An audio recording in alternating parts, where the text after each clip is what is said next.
So it's just 1 week to go.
Well, another boiling hot day. Probably everybody's at the pub or having a barbecue or watching Wimbledon. Why would you want to be indoors watching this? Well, I can tell you why. Because we've got a fantastic artist tonight. Really interesting as well. If you've been watching these in the past, you will actually know that I haven't had anybody doing the same thing. And I don't know, this is well over 30 now. I've been doing this for over a year. You can catch up with it as usual. You can like and subscribe. But I'm going to just talk a little bit about my guest tonight, who her art resonates with emotion and cosmic energy. British Artist Kusum Vij, and I haven't actually asked her if I'm saying that right, so we'll find out that bit in a minute. Just put the thumbs up to me, so hopefully. Self-taught, award-winning, multidisciplinary visionary channels a lifelong exploration of colour and form into transformative creations. Rooted in her Indian heritage, Kusum's meticulously crafted pieces explore the nature, consciousness and cosmic energy, translating unseen realms of frequency, vibration and flow into a tangible visual meditations. And it's a good job I've got my own teeth, because that is certainly one long sentence. Straight from her website, of course, which we will talk about later. But her intuitive mastery of luminous palettes enhances this exploration of interconnected existence. So, as usual, I've created a video that shows you her work. Now, we share a love of a certain type of music, which is, I'm hoping that she's going to appreciate the time and trouble I've gone to source something. You have to be a little bit careful because obviously copyright laws restrict you. But this is her artwork.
wouldn't believe we were into heavy metal, would you? That's for sure.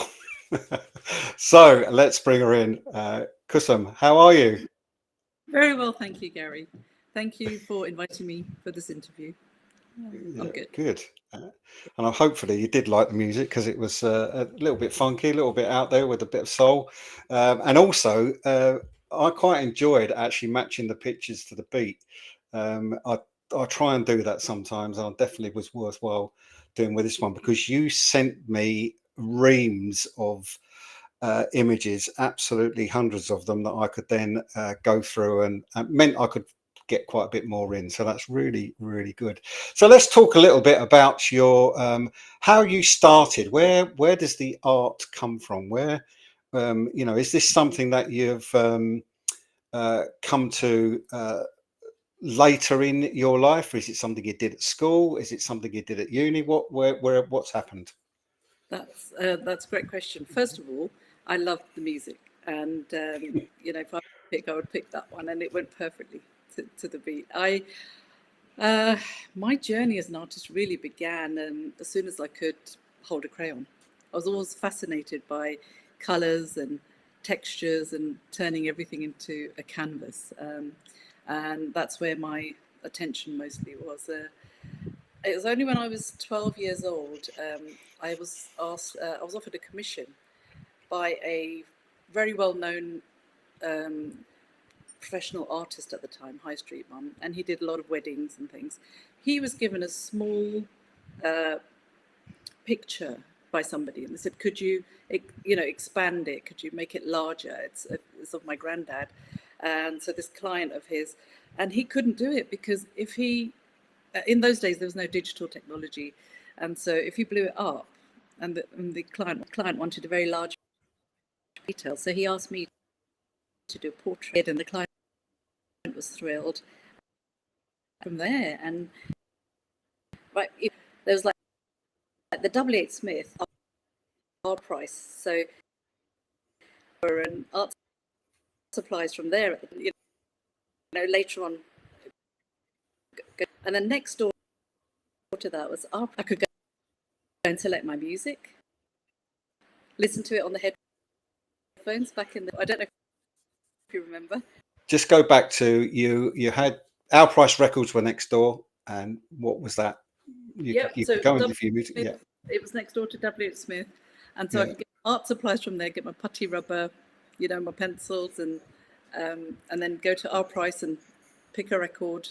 And I'd often, order the import records or the rare grooves and soul funk, and they'd be great to work to. When I'm working on portraits, for instance, I'm working to more mellow sort of instrumental stuff. But when I do my abstract paintings, I enjoy having some good upbeat music on. So when I look Hmm.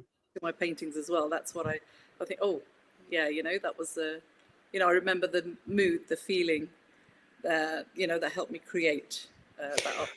Yeah, so that's interesting because I and a lot of artists take inspiration from music, and I've done that certainly with some of the work I've done, where a song just generates an image in your mind, and off you go. So okay, so then you've moved into started at that point, but then you've got such a range of work, which we've already seen in the video. You've got such a range of work that um, is it more a case of, oh, I'd like to have a go at that now? Is it, or is it a natural progression from what you were doing into, say, the resin work that you do, for example? Yeah, I got an offer to do a degree. I got offered the Royal College of Art, Okay. and which I was really excited and looking forward to. But unfortunately, it was a different time, and I had to take on responsibilities that were not my own. But art always called me back. Uh, Mm. Although I so enjoy doing, portraiture, I wanted to delve into the world of color and create it freely because portraiture is very, very controlled. It's very Mm. controlled and very precise. And although that's great because I enjoy getting the true character of the person.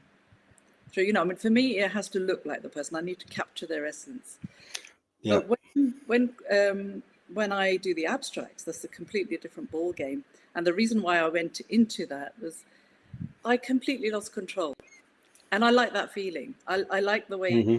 the paint worked with the canvas. Some of my flow, my artworks where it's flowing, it's doing its thing, and that feeling of letting it do its thing and not having to control too much of it. Obviously, there's bits to make sure the composition looks good, but mostly it does its thing, and I like that. So I wanted to explore different mediums and different methods of doing this, and a lot of it's trial and error, and there've been a lot of Yeah. errors, but Yeah. I've Yeah. learned to, and I like creating. And when the when my clients, when they see the piece that they've either commissioned or they bought, and they say, wow, it looks completely different to what it does on screen, it's very hard to capture, because I do a lot of sculptural art as well, sculptural Mm. paint.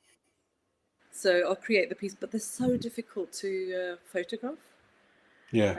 And especially some of the resin pieces, shiny pieces, they're Yeah. very difficult to photograph. Um, so I like to challenge myself and learn new things, you know, gain more knowledge by thinking, okay, what would happen? So there's a lot of chemistry involved. Yeah, I mean, and that's interesting because I mean, that is quite close to quite a number of other artists I've spoken to, where sometimes you get a happy accident and you think, well, wow, what's happened there, and then you realise that could be a different technique that you're heading down, and something else happens from that. I'm going to bring some slides up because we can talk about these now. Talking of portraiture and talking about your love of music, we've got this Bob Marley sequence, and I think my next slide is a close-up of that as well. Yes. So um, tell me about this. I mean, was this born of a love of his music? Was it just, were you commissioned to do it? What was the story behind it? Yes, this I'm very interested in faces and people. Mm. And with Bob Marley, when people see it, they say, "Oh, you must really love his music." There are some tracks that stand out to me, which I really enjoy. But more than that, it's Bob Marley as a person. He was an advocate for peace and unity, Hmm. spirituality, and romance. So all of those sort of, and I thought, well, there's different aspects to him. He's into sports, he's into art, he's into music, and I just found it interesting. So I wanted to do two contrasting paintings of him, sort of like the one, sort of like a very sepia, muted tones. The one in the back. Yeah, the one in the background. Yeah. Yeah. And that's 3D. So that's quite a 3D one. And then I did one flat Rastafarian type, Bob Marley, Hmm. really happy type thing. I just wanted that contrast, and I want to show, viewers what I can do. Yeah, and I mean, these portraits are quite different to your other work now, which is where you've headed off into this resin stuff. I mean, I haven't put that in the slideshow, but you have got a picture of Mother Teresa as well that you've done.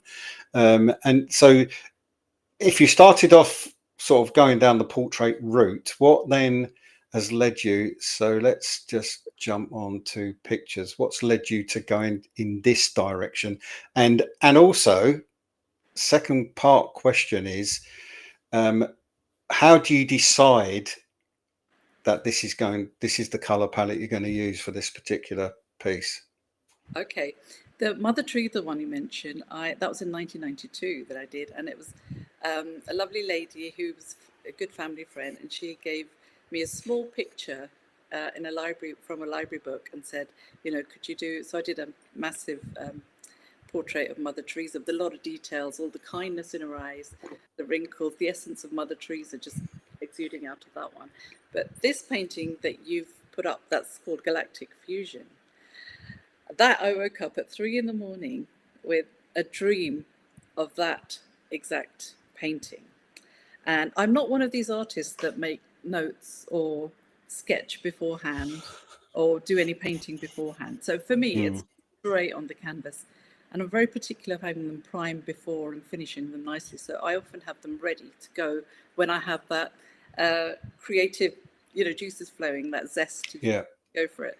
So this one, I literally completed in a few minutes. It was something out of my control. It was like Wow. I'm working with whatever is sort of like coming through me. I'm just like a vessel, literally, and I can't really take credit for this. I feel, uh, and it's one of my favorite pieces, actually. This one. So, and is this, what is it? Is it acrylic? Is it oil? Which is, or This is what? a. What? This is it's acrylics, Yeah. and it's inks as well. So I've Yeah. used inks and Interesting. acrylics in this one and metallics. And this literally took a few minutes. It felt like seconds. But I was just like, like you get in some of these movies where they've got lots of hands and they're, like in The Incredibles, the mum, and she's got Yeah. straight. Yeah. So it was like that. I was just grabbing all the colours that I wanted to, and I just put them on there and came up with this. And a lovely lady saw it at an exhibition in 2013 in London, and she loved it and she bought it, and yeah. Brilliant. Brilliant. That's yeah. I don't know that I would make a big thing of it. It only took a couple of minutes to do. I don't know if I'll do that, but That's a red one. That's a red one. It's a lot of hard work. yeah. And a lot of my work take hours, months, you know. And I often go back um, and think, okay, now so, but why? So the color palette with this then was because you dreamt it, is what yes, you're saying. Okay. yeah. Sometimes I wake up with these images in my mind, and I can't describe them in words. So it's not something that I can maybe make a note of in my notebook or do a little sketch of and go back and create it later. So I have to go down to the studio and create it at that very moment. So what about this? What about this one? It's again, it's different to the previous one. Got a completely different color palette, completely different feel. Is this still acrylic? Is this resin? What? Where's Yeah, this sit within your work? this is acrylic and resin. And Okay. and this was born by the idea of, when you look at the earth, we're very small, but it's so vast and there's so many, crevices, and it also looks like the nerves in the brain or the body, connected. So how we are connected as humans to nature, how closely there are so many similarities, so many, look deeper. Although my work is very aesthetic, it's there's a lot more to it. There's human nature combined with the outer space. This could well be, in outer space. So there's lots of aspects to it. It's So you've called this inner thoughts, and it's quite interesting that you say that at the beginning about this being, brain, etc. Last week's artist, who Kate Grant, who will be at Flux as well, her work was resin, but based around like the inside of the intestines, or quite beautiful. But Mhm. we don't look through a microscope at stuff like that, so you wouldn't necessarily know it was that. And it's interesting. I can, that I've said this before, but the title of a piece of work is really important, that it's because it then sends the viewer down the right track for the piece of work. Whereas I've had artists who just called it number 14 or number 10 or something, and you think, well, no, it's that's it's doesn't work that way. You do need a title, and I shall bring your website up a little bit later too. But I am using that for reference so that I can remember what the pictures are called, which is why this one's called Inner Thoughts. And so here we go in a different direction now in terms of color. And it seems like I've seen. So let's just go back to Bob Marley for a minute.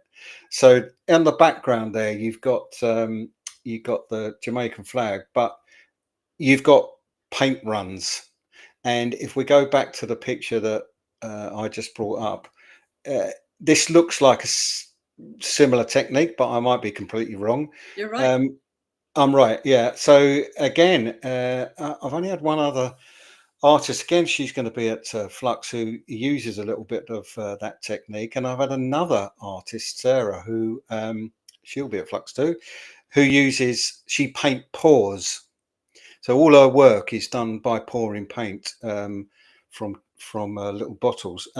So give me, give me the background to this, because it's a, I think we've got a few coming up that are actually this color, and I'm just going to have a quick look because I'm oh yeah, it's there. Let me just tell you what the title is: Night Forest, and you can see it straight away. This is why the title is so important. So where did you get the idea from? Was this somewhere that you were and you thought, yeah, I can do something with this?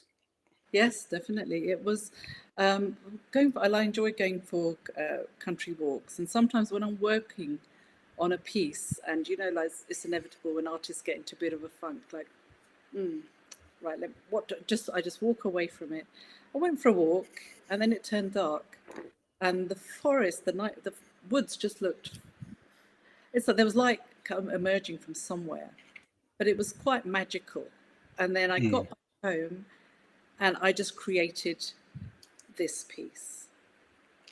So what would you do with something like this? Would you do a kind of a color wash background and then start adding all these different layers that are obvious in the image because of the way you've got the light colors coming through with a dark background, and then you've got other little elements that are much lighter or even white in some cases.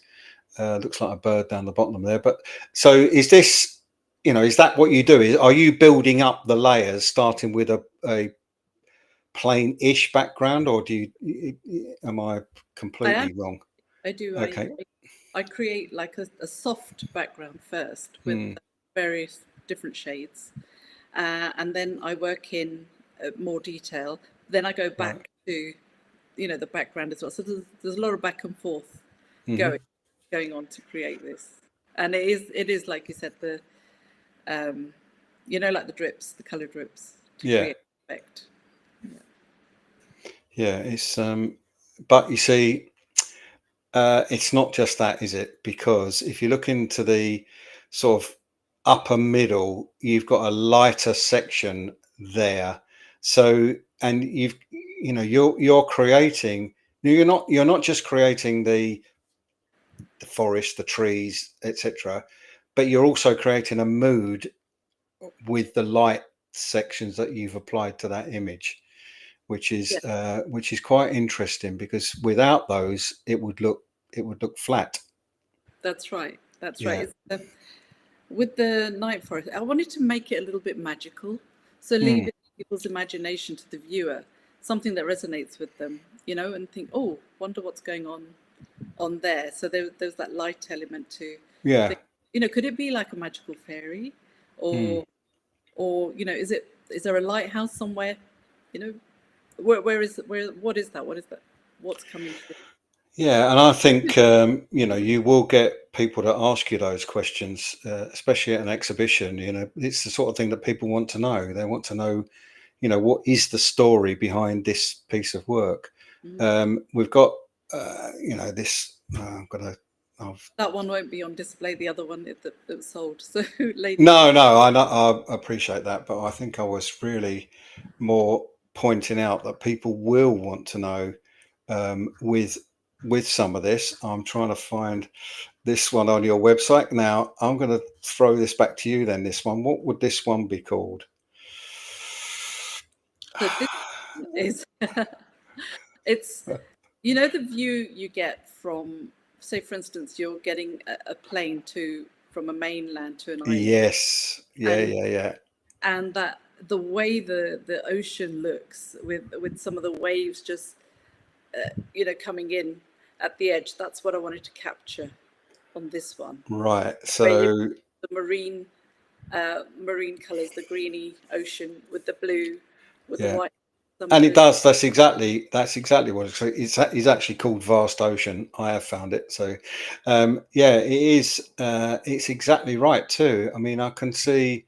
In fact, you're almost bordering on a satellite view, aren't you? You're That's it's that, that high up, if you like. Yeah, again, that but was that was in resin, and I wanted to be very simple. I didn't want any boats or views. It was just purely the ocean. and so what sort of size would that be?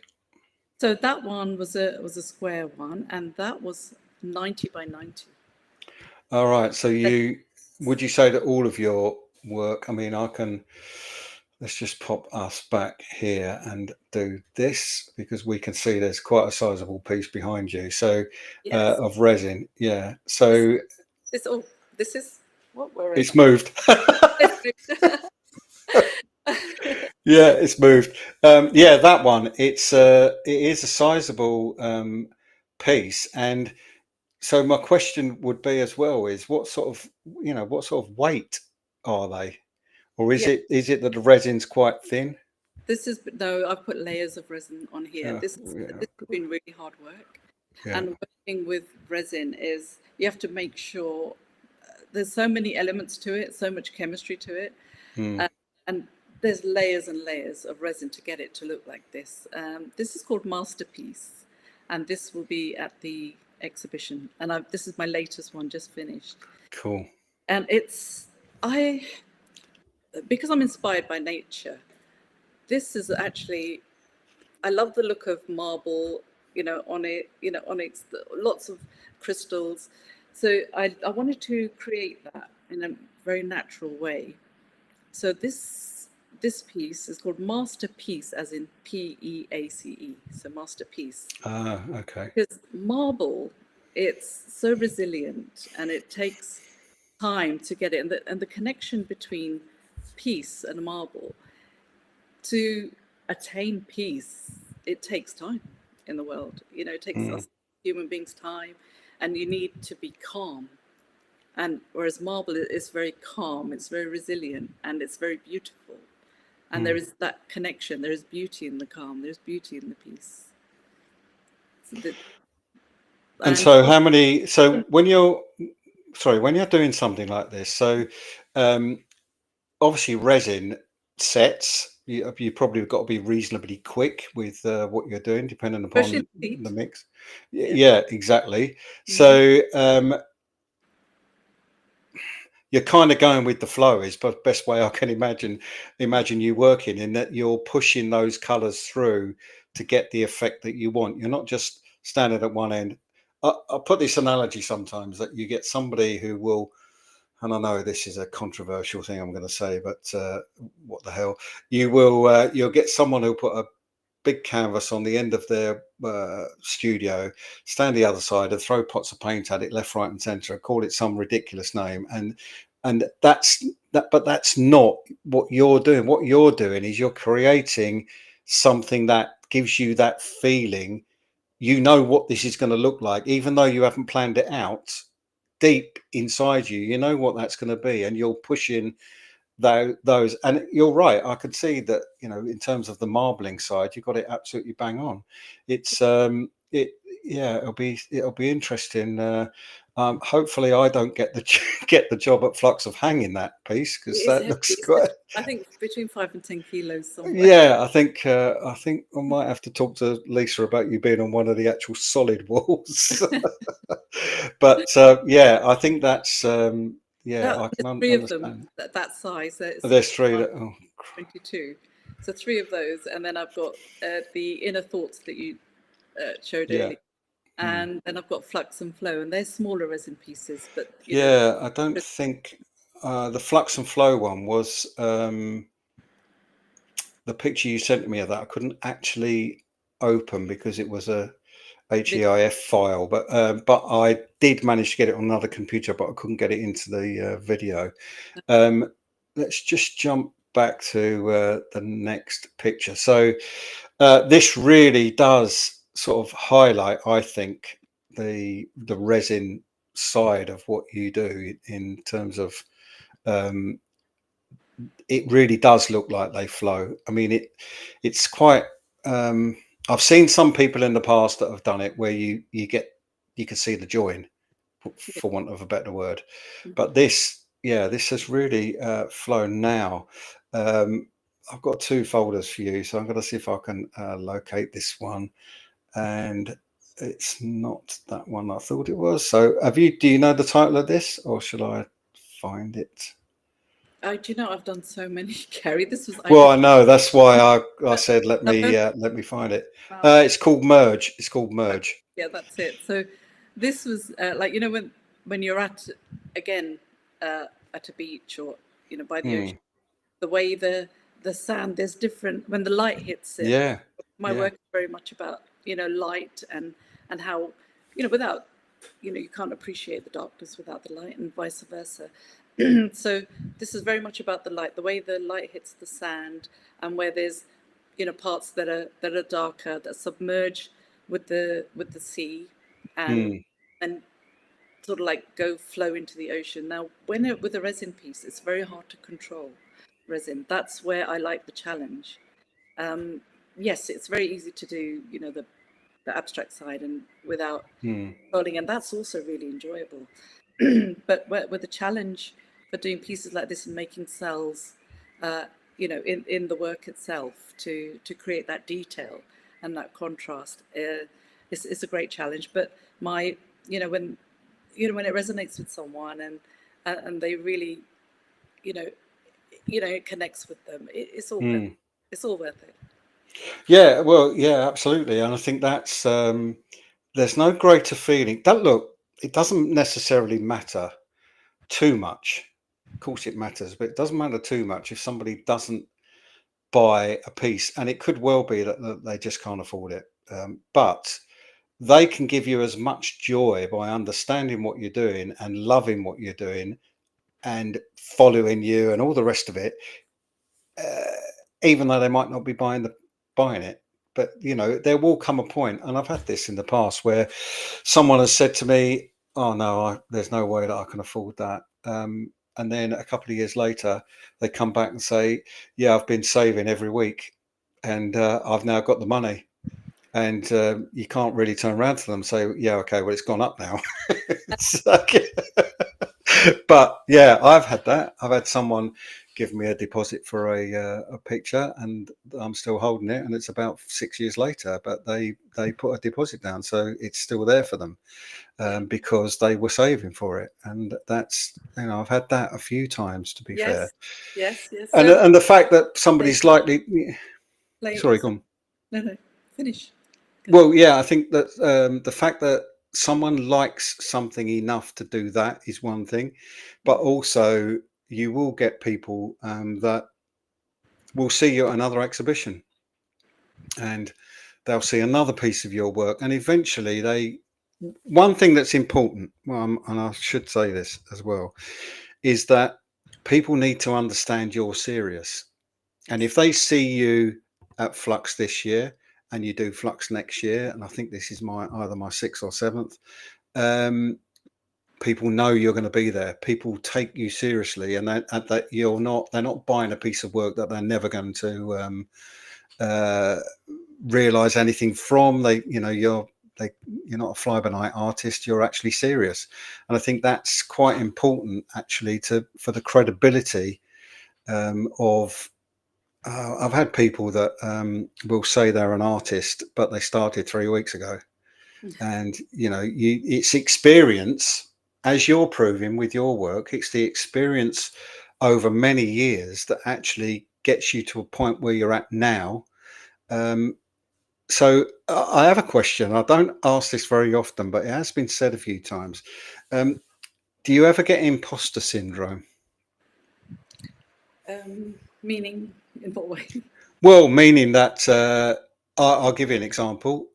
Myself, when I started doing my artwork, and I've spoken to another guy who's pretty famous, to say the least, um, and he says the same thing, that it's difficult to call yourself an artist Oh, because yeah. you don't actually see that yourself. You No, see that you create art, but you don't see how. I don't I've had the oh, have you got an MA? And I'll go, no. Does that mean that if I did have, you would like my work more. Yeah. You No, know, and you think, you know, you know, exactly. I do get that. And I have often had many times where viewers have said to me, people have said to me, oh, you know, you're so not like an artist. You're not stuck up, or you're not, you know, you're so down to earth.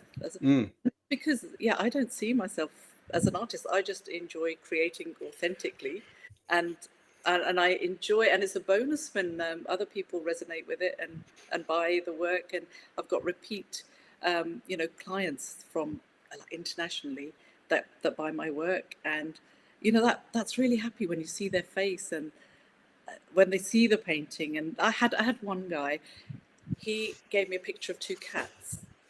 mm, One had passed away, and I haven't sent that to you. It's because it was quite a few years ago. I have to find it. It's all in my, it's there somewhere. But if he's watching, he will know.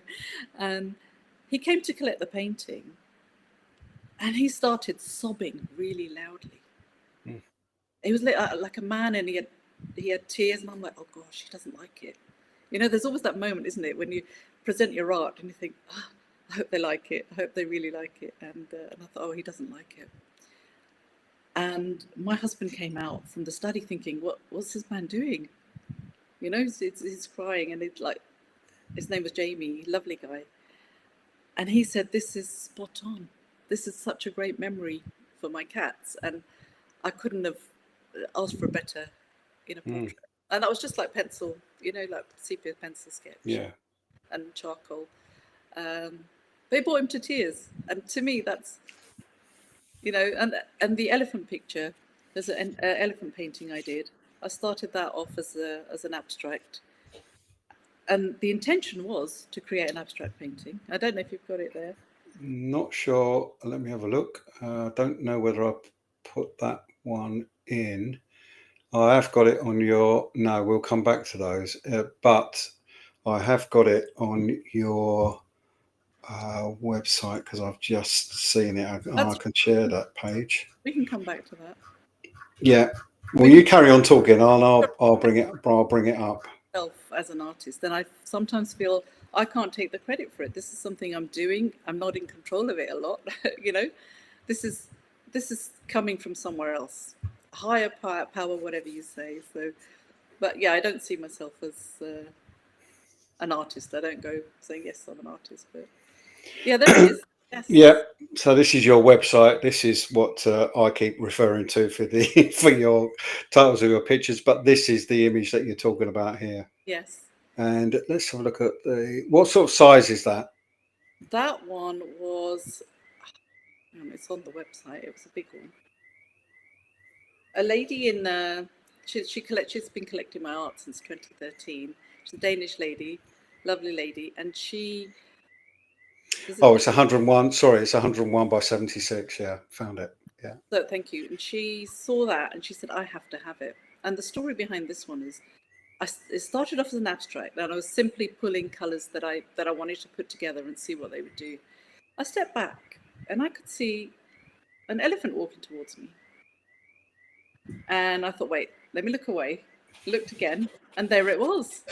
So I just painted that in straight away. So that's the story of the elephant. Sorry, while you were doing that, I had to shut the window because there was an alarm going off. God, it's all happening tonight, that's for sure. Yeah, that's okay. So, yeah, there's a. I did put it in the actual video, but there is sort of a build up. I've got. If you 1 second while I find that. Which is where you are stroking. I'll put it on the Instagram page actually, where you're actually stroking the elephant Yeah. that you're referring to. But I'm looking with like 15 minutes left, so that's really zipped by. So I'm going to jump onto, because we've got 5 or 6 pictures to get to. So is this one resin? Is this yeah, I thought it was, only looking at a reflection. So that's where you said earlier about how difficult it is sometimes to actually photograph your work because of because of the reflections that you get. So this one's called Jade Spin. Mm-hmm. So and is that what you've done? Have you spun it, or are you literally creating those curves? I have created those curves. That was, Right. yes, that was to do. You know when you go in the sea and you can have see the water and there's different Hmm. like movements and it's like going this way Hmm. and this way. So that this is what I was capturing over here. So like a view as if you're in the sea, as if like it's like spinning and twirling the water. Oh, this is Now, on here. go This is on. breathe. Yeah. So I've got to say this is one of my favourites for sure. That's going to be I really like this. Sorry. that's going to be at Flux. Yeah, I really like this one. It's I don't know why it's got a real draw to it. This is when they Really. went to I think it was in Muscat, and there was a party going on, like a wedding reception, and just to move away from all of that, we were enjoying the music, but the sea just looked so the ocean just looked so calm yet Hmm. so you can throw anything at it and it just remains solid and peaceful, and I wanted to capture that. So as soon as we got back, that's something that I wanted to capture in here. Yeah, it's I really like that. It's got a real, as I said, a real draw to it there. Again, this is really interesting. This is quite a. It looks. Bearing in mind, I'm looking at it on a computer screen, and it's like obviously flat, but it does look really quite textured. Yeah, And yeah. so, what's the story behind this? This is Valles Marinis. It was a commission by a client and a good friend of mine for her husband. She wanted to surprise him for his birthday, and he's very much into planets and Mars. And so this is a section on Mars. Oh, You know, she wanted me to capture. So this is very much a 3D piece. mm, So, and it's actually difficult getting a detailed picture of it. But so I got some pictures and carved away and did a lot of textural work and yeah, in all the details. And he was so thrilled with it. And that was again a really wonderful moment when the unveiling.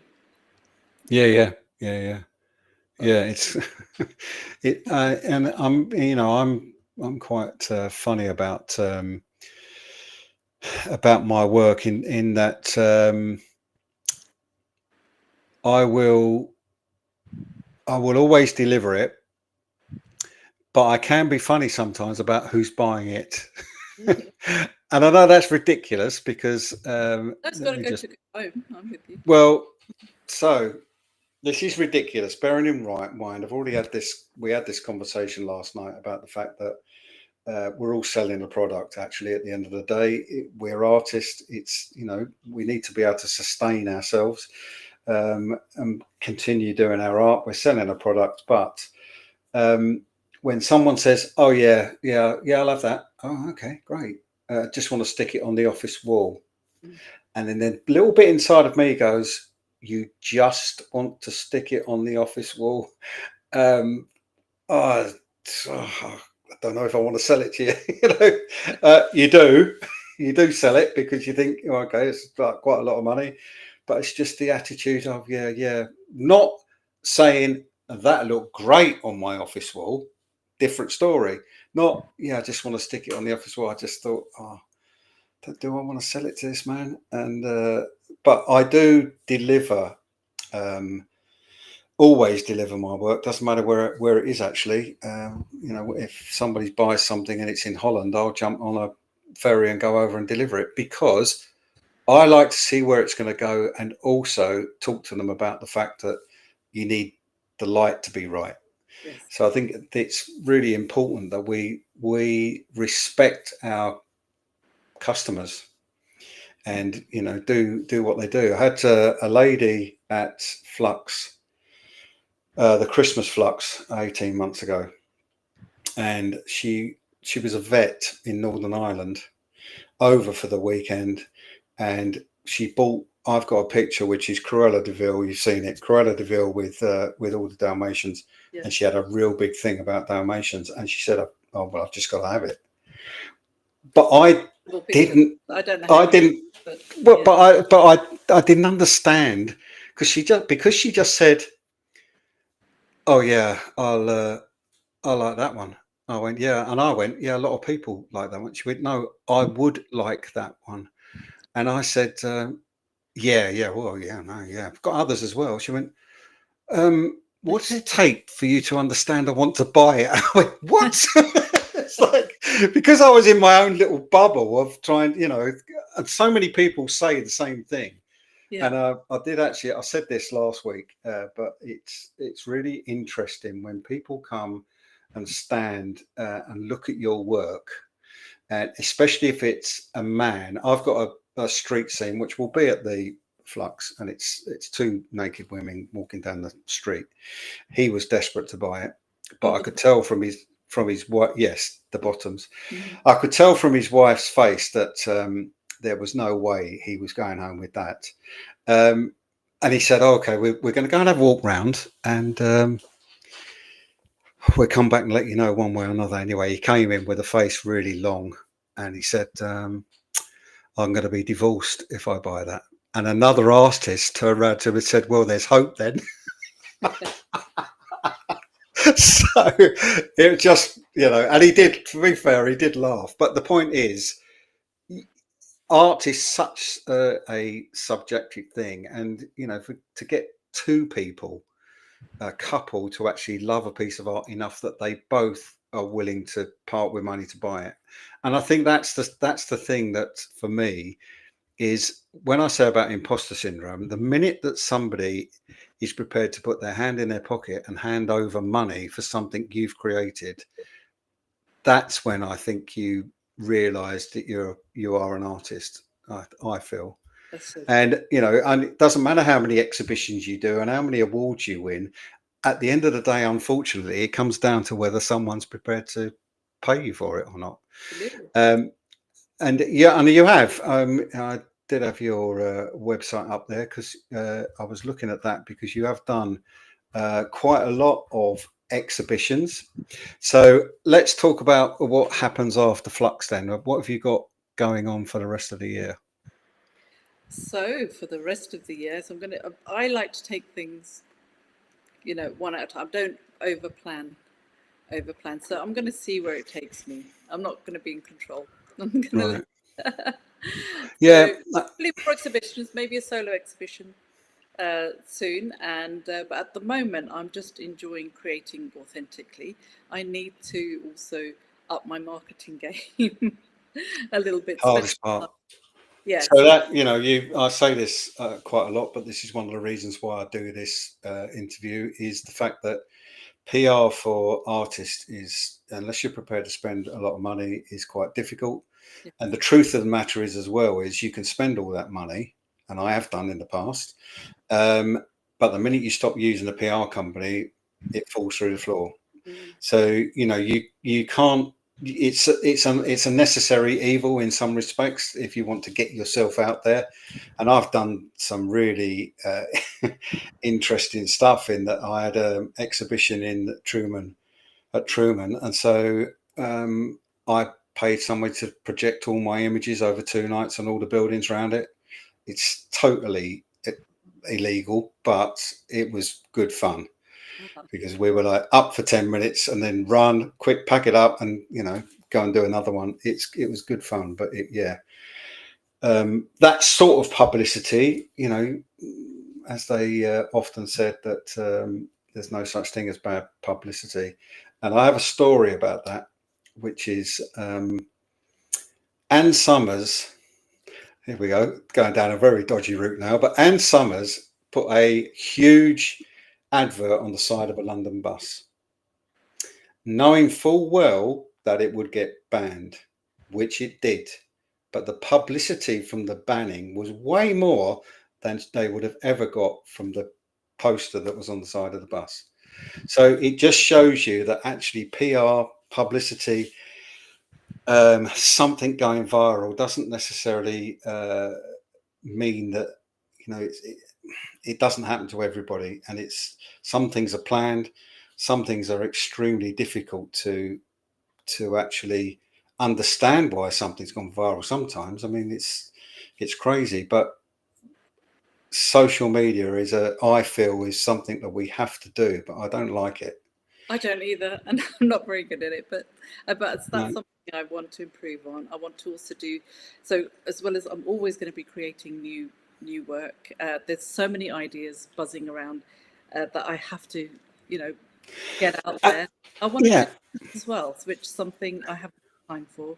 I want to create some prints, because very often people have said, I really love that elephant one, I want to buy it, and I said, it's sold, you know. So it's so for instance, that some of the other paintings I've done, I said, well, it's sold, so I should, you know, look into offering prints. So that's interesting, because yes, you should is the answer, and I'll say this probably every week. Have some prints, because let's say, for argument's sake, the person that bought that elephant picture, it's on their wall at home, but they don't really have anybody around much. No. They love the artwork, but they don't people around, which means very few people are going to see it. If you've got a print of it, and let's say you did an edition of 40, for example, that's 40 more houses that have got that picture on the wall, and that's an awful lot more people that are going to know who you are and love your work. Yeah, but so I want it to be authentic. I want it to be my own work. I'm not into AI or NFTs. Oh no, but what I'm saying is just get your that painting of the elephant, for example. If that had been photographed to be a print, then you can do an edition of 40. It's still a print of it, and people will buy it. So I'll give you an example. Leslie Oldacre, who will be at Flux, her work is amazing. I can't afford her work, but it's stunning. But I did buy 2 of her prints, and they're on the wall in my dining room, because it's amazing, her work. But I could afford to buy 2 prints, but I couldn't afford to buy 1 of her pictures. No, But everybody that comes here sees those and go, oh wow, you know, who's that? And that's what I'm getting at. My work's slightly different. I do 7 of every image as a print, but I don't really. I've very few that I will print on paper, because my work is specifically needs to be on metal. Whereas some of your acrylic ones that we were showing, earlier, a print of those, it won't look anywhere near as good, but it still will look good. So I think that's certainly something to think about, and maybe get some of your friends or family who's pretty good with a camera to start taking a few pictures that you can get printed up. And I would suggest, if you're going to do that, if you haven't done it already, that is archival museum quality paper. Yes, definitely. Definitely only be that. So that, you know, and to be fair, that's it's a great that's great bit of PR in its own right, because as I said, so many people are seeing what you do. I'm just having a look. You've done quite a bit of exhibiting around the world, actually. New York, Barcelona, Italy. So Dubai. Dubai. Yeah, I'm just dropping my way down the list. There's quite a list on your website. So one of the things I think is the Indian High Commission as well in London. Yeah. So I think it's quite interesting that that's a little bit further up, actually. Yeah, the Armani Hotel, the Indian High Commission, National Space Centre. Is that, which one was that? The Leicester one. The Leicester one. Yeah. Okay. So I've done. I haven't sent you one. It's like a 3D one of the moon. So there's lots of metallics, but it doesn't picture well. But it, you know, when you see it, it's quite impactful. So they've stopped doing them now, but they used to be, and I did it every year, a steampunk event at the National Space Centre. And if anybody's not been to the National Space Centre, go. It's absolutely unbelievable. It's a fantastic place to have an exhibition, actually, but it's a fantastic day out. It's a charity, and what I will tell you is that when you buy your ticket, it's good for a year. You can go back as many times as you like. But there's so much to see and so much to understand. Got a planetarium in the middle.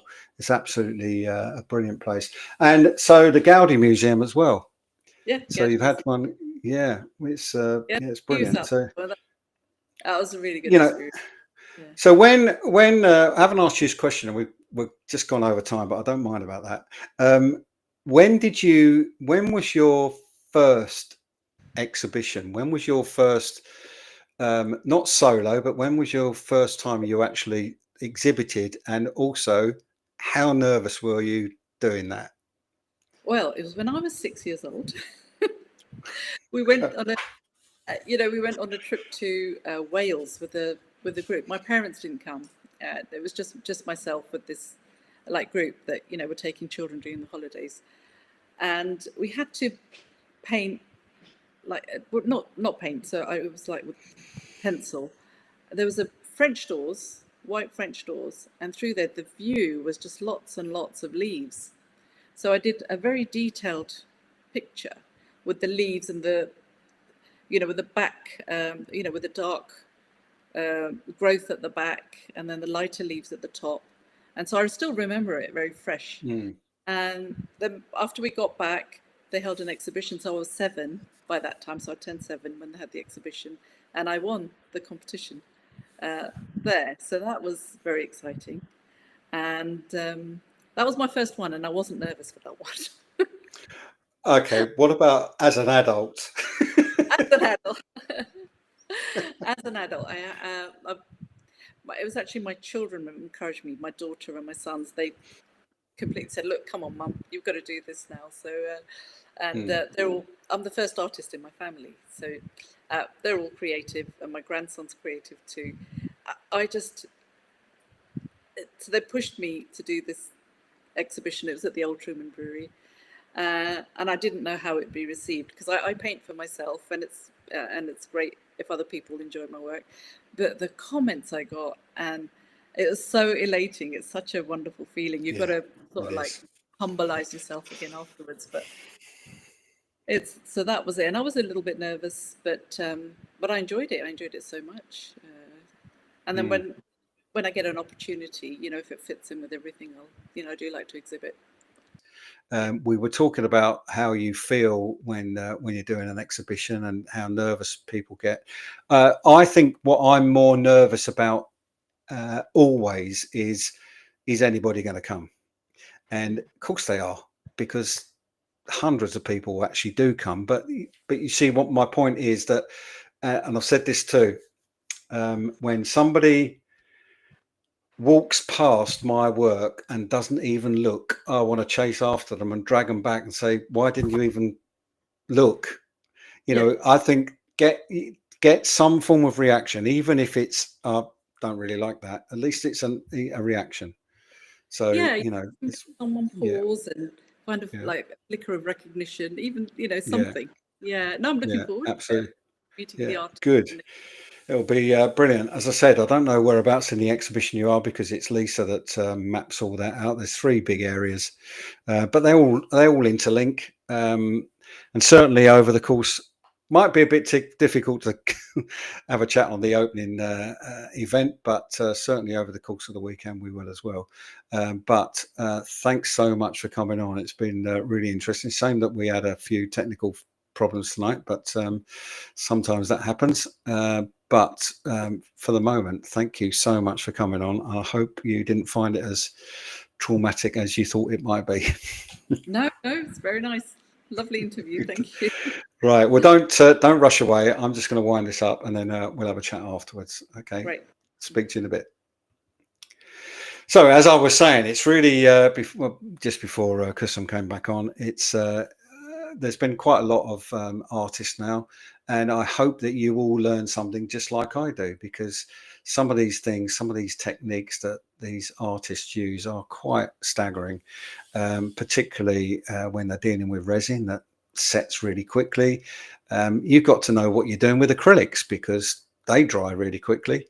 and also you've got, if you're using acrylics and you're using oil, you've got a much different color palette to deal with because of the medium that you're using. So it's really, I found it very interesting. So next week is Flux. It kicks off in Marylebone on Thursday evening. I think it's 6 or 5 or 6 till 9 is the private view, and then we are there Friday, Saturday, and the exhibition closes on Sunday evening. So I would love to see some of you there. So please come down and find us.